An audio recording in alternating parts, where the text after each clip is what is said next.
মহাপুৰুষ শ্ৰীমন্ত শংকৰদেৱ গুৰুজনাই কিন্তু এটা কথা কৈছে, নিপুণে মহক গুৰু যিজনে বুলয় কীৰ্তনত দশমত দেখিমে নিশ্চয়।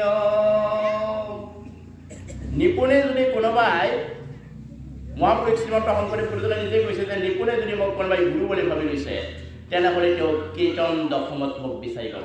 এতিয়া কেনেকৈ পাম?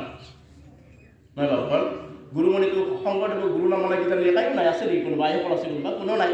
চবেই শংকৰদেৱক গুৰু মানে দেখা পাইছে নেকি কীৰ্তন দশমত? কীৰ্তন দশম নকৰা কিজানি অসমীয়া মানুহ নাই, চবৰ ঘৰতে কীৰ্তন দশম আছে, কিন্তু দেখিছোঁ নে আমি? শংকৰদেৱক দেখা পাতো নাপাওঁ শংকৰদেৱৰ কথাখিনি। কথাটো হ'ল তাকো আকৌ কৈছে যে যিটো মহাজনে গুৰু বাক্য পালয় তাৰ নাম গুৰু সেৱা জানিবা নিশ্চয়। যিটো জ্ঞানী মানুহে গুৰুৰ বাক্যটো পালন কৰিব, তাৰমানে মহাপুৰুষ শ্ৰীমন্ত শংকৰদেৱ গুৰুজনাৰ বাক্য পালন কৰা মানে তেওঁক গুৰু সেৱা কৰা। এতিয়া আমাৰ যদি গুৰু আছে, যেনে এতিয়া এই সৰু বাবুটো, এওঁৰ কাৰণে গুৰু তেওঁৰ দেউতাক, তেওঁৰ মাক শ্ৰেষ্ঠ গুৰু।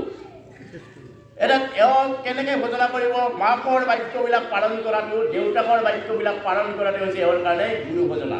আৰু যিটো ল'ৰা বা যিজনী ছোৱালী সৰুৰ পৰাই মাক দেউতাকক সুধি যাব, ক'ৰবাত গ'ল, এতিয়া দুটা ল'ৰা আছে, এটা ল'ৰাই ৰাতিপুৱা উঠিয়ে মাক দেউতাকক সেৱা কৰি একদম পৰি সেৱা কৰিছে, তাৰপিছত ক'ত ঘূৰি আছে হিচাপ নাই।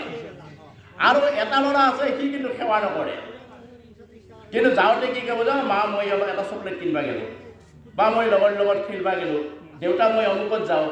কোনটো গুৰু সেৱা কৰা হ'ব? পিছৰটো, নহয় বাবু, পিছৰটো।